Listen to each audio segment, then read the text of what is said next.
नमस्कार दोस्तों, मैं हूं विजय विद्रोही। आप देख रहे हैं अनकट। तो दोस्तों, आपने क्या कभी सोचा है कि दिल्ली में केजरीवाल और बीजेपी के बीच में, या यूं कहा जाए केजरीवाल और मोदी सरकार के बीच में अचानक लड़ाई इतनी तेज, इतनी आक्रामक, इतनी सड़क छाप, इतने निर्मम तरीके से क्यों हो रही है? एक दूसरे पर आरोप लग रहे हैं, अनर्गल किस्म के आरोप लग रहे हैं, बेतुके आरोप लग रहे हैं, लेकिन आरोप लगातार लगाए जा रहे हैं। एक दूसरे को बदनाम करने की कोशिश हो रही है, बिल्कुल मर्यादाहीन राजनीति हो रही है। आपने ऐसा सोचा कि ऐसा क्यों हो रहा है? केजरीवाल ऐसा क्यों कर रहे हैं? इतने तीखे, इतने आक्रामक क्यों हो गए? एक बड़ी वजह इसकी ये है कि दिल्ली में सत्ता के गलियारों में ये बात घूम रही है। हो सकता है ये चंडू खाने की खबर हो, लेकिन आज की तारीख में ये बात घूम रही है कि मोदी सरकार का इरादा दिल्ली विधानसभा खत्म कर देने का है। ना रहेगा बांस, ना बजेगी बांसुरी। अब है क्या कि केजरीवाल को बीजेपी खत्म नहीं कर पा रही, दिल्ली में तो कतई खत्म नहीं कर पा रही, और केजरीवाल लगातार अपना राजनीतिक विस्तार कर रहे हैं। केजरीवाल को खत्म करना है तो बीजेपी को लग रहा है कि विधानसभा दिल्ली की खत्म कर दो, केजरीवाल उसके साथ साथ सियासी रूप से दफन हो जाएंगे। साफ बात है, अगर एक लाइन आपने ऐसी खींची, दूसरे ने लाइन थोड़ी लंबी खींच दी, आपको इस लाइन को छोटी करना है तो आप अपनी लंबी लाइन खींच दी। या बिल्कुल डायरेक्ट बात करते हैं, राजस्थान में कहावत है, खीर खाई नहीं तो ढुलाई सही। यानी अगर आप खीर नहीं खा सकते तो जिस कटोरी में खीर है उसको लात मार दो, गिर जाएगी, दूसरा भी नहीं खा पाए। तो कहानी ये है, और इसका बेस ये है कि अभी जो दिल्ली नगर निगम के तीनों नगर निगमों के चुनाव होने वाले थे, तो आपको ध्यान होगा कि केंद्र सरकार ने अचानक ये चुनाव रद्द करवा दिए, कि कहा कि ये चुनाव नहीं होंगे। दिल्ली निर्वाचन विभाग से कह दिया, क्योंकि हम पुनर्गठन करने जा रहे हैं, तीनों नगर निगमों को मिलाकर एक नगर निगम बनाएंगे जो पहले हुआ करता था। तब शीला दीक्षित ने क्या किया था, या बीजेपी ऐसा क्यों करने जा रही है? आप सोचिए। कुछ लोग ये सोचते हैं कि केजरीवाल की ताकत बढ़ गई है, बीजेपी को लग रहा है कि 3 नगर निगम अलग अलग होंगे तो इसमें बीजेपी को मात मिल सकती है, कम से कम 2 नगर निगम वो अगर हार गए तो उनकी बड़ी किरकिरी हो जाएगी। तो ऐसे में एक नगर निगम रखा जाए, पूरा जोर उस पर लगाया जाए, ताकि उसमें हर तरह का वोटर हो जाए, यमुना पार का भी वोटर हो जाए, गरीब वोटर भी हो जाए, अमीर वोटर भी हो जाए, और संघ से जुड़ा हुआ वोटर भी हो जाए। तो फिर बीजेपी को लगता है कि ऐसे में अरविंद केजरीवाल को घेरा जा सकता है और हराया जा सकता है। लेकिन इससे भी बड़ी कहानी है। अब हुआ ये था कि जब तीनों नगर निगम एक हुआ करते थे, एक मेयर हुआ करता था, तो उसकी ताकत बहुत होती थी। शीला दीक्षित जब मुख्यमंत्री थी तो उन्हें लगा कि ये मेयर तो बिल्कुल दिल्ली के मुख्यमंत्री जैसा होता जा रहा है। आखिर दिल्ली के मुख्यमंत्री के पास भी कानून व्यवस्था नहीं है, बहुत सारी सड़कें नहीं है, बहुत सारे अस्पताल नहीं है, बहुत सारी शिक्षण संस्थाएं नहीं है, बहुत कम हिस्सा उसके हिस्से में आता है। तो शीला दीक्षित ने क्या किया कि ये सोचा कि 3 नगर निगम कर दो, जिसमें से एक आदमी हम जीत भी लेंगे। तीनों के तीनों तो बीजेपी नहीं जीतेगी, हालांकि बीजेपी तीनों के तीनों जीत गई। और दूसरा ये था कि मेयर का कद, सियासी कद घटा दिया जाए। अब बीजेपी को लगता है कि केजरीवाल को दबाना है, क्योंकि पूरे मुख्यमंत्री तो है नहीं।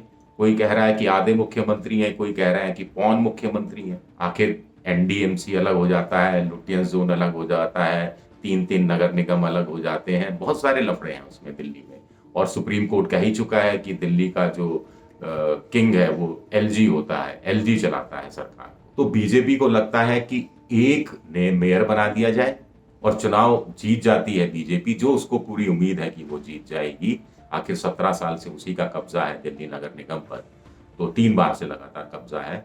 तो उसको लगता है कि मेयर को फिर इतनी ताकत दे दो, उसको और अधिकार दे दो, उसके कार्यक्षेत्र और ज्यादा बढ़ा दो, कि जो दिल्ली की जनता है वो पानी, बिजली, सड़क और बाकी तमाम चीजों के लिए, छोटी छोटी चीजों के लिए जो केजरीवाल के पास भागती फिरती है, वो मेयर के दरवाजे पर आना शुरू कर दे।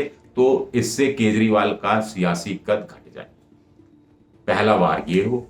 दूसरा वार क्या हो कि फिर विधानसभा ही भंग कर दी जाए। विधानसभा भंग होगी जाए तो केजरीवाल मुख्यमंत्री नहीं रहेंगे। मुख्यमंत्री नहीं रहेंगे तो दिल्ली सरकार का मॉडल, दिल्ली का मॉडल क्या बेच पाएंगे? नहीं बेच पाएंगे। अब आप अगर एक राज्य के मुख्यमंत्री होते हैं, या आधे राज्य के मुख्यमंत्री भी होते हैं, तो आपके पास बहुत ताकत होती है, बहुत पैसा होता है एडवर्टीजमेंट के लिए, विज्ञापन के लिए। और आजकल आप जानते हैं कि राजनीति पिछले कुछ सालों से हम देख रहे हैं, पैसे के बल पर धनबल का खेल हो गया है, विज्ञापन का खेल हो गया है। खुद पीएमओ बहुत करोड़ों रुपया विज्ञापन पर खर्च करता है। सारे अखबारों में, खुद दिल्ली सरकार का विज्ञापन दक्षिण के अखबारों में भी छप जाता है। ये भी बहुत पैसा खर्च करते हैं। तो ये पैसे का जो रूट है, जो वित्तीय मदद मिलती है, फंडिंग, वो पाइपलाइन काट दी जाए। कुछ लोग ऐसा कह रहे हैं कि ऐसा भी विचार चल रहा है। इसीलिए केजरीवाल को इसका आभास हो रहा है, वो प्लान बी पर तैयारी कर रहे हैं और पूरा आक्रामक रुख का है। उनको लग रहा है कि ये सुसाइडल कदम हो जाएगा मोदी सरकार का अगर उन्होंने विधानसभा भंग कर दी, और केजरीवाल को इससे पहले आधार बना देना है। देश भर में घूम रहे हैं, देश भर में प्रचार कर रहे हैं, गुजरात को और हिमाचल को निशाने पर ले रहे हैं। रेवड़ी के मुद्दे पर वो प्रधानमंत्री को घेर रहे हैं, सीबीआई के मुद्दे पर घेर रहे हैं। पहले से कह देते हैं कि साहब देखना, अब देखना सत्येंद्र जैन गिरफ्तार होगा, सत्येंद्र जैन गिरफ्तार हो जाता है। अब कह रहे हैं कि देखना मनीष सिसोदिया गिरफ्तार होगा, गिरफ्तार तो नहीं हुए, या होते हैं या नहीं होते आगे जाकर पता नहीं, लेकिन सीबीआई के छापे तो पड़ ही गए। फिर 6,300 करोड़ रुपए बीजेपी ने देश भर में विधायक खरीदने में लगाए, वो हिसाब लगा देते हैं। तो एक तरह से हम ये कह सकते हैं कि गले की हड्डी बन गए हैं केजरीवाल, और गले की हड्डी को निकालने के लिए बीजेपी को लगता है कि बड़ा ऑपरेशन कर दिया जाना चाहिए। ना रहेगा बांस, ना बजेगी बांसुरी। क्या ऐसा होगा? और ऐसा होगा तो बीजेपी के इस चक्रव्यूह का, जिसमें अभिमन्यु के रूप में केजरीवाल फंसे हुए हैं, क्या कोई रास्ता निकाल पाएंगे निकलने का? कुछ जरूर सोच रखा होगा, जिस ढंग से उनका आक्रामक रुख है, कि वो अभी से इतना बदनाम कर दें, इतना शोर शराबा कर दें, इतना रायता फैला दें कि बीजेपी ये कदम ना उठाने के लिए मजबूर हो जाए। उसको लगे कि इसके पॉलिटिकल कंपल्शंस या पॉलिटिकल जो इसका जो परिणाम होगा वो उसके लिए घातक होंगे। ये सब खबरें चल रही हैं, मुझे लगा ये खबरें चल रही हैं। डिजिटल चैनल पर बहुत सारे बड़े बड़े पत्रकार भी इसको डिस्कस कर रहे हैं। तो मुझे लगा कि एबीपी अनकट के जो दर्शक हैं उनको क्यों इस खबर से महरूम रखा जाए और क्यों ना ये बता दिया जाए। चलिए, शुक्रिया आपका।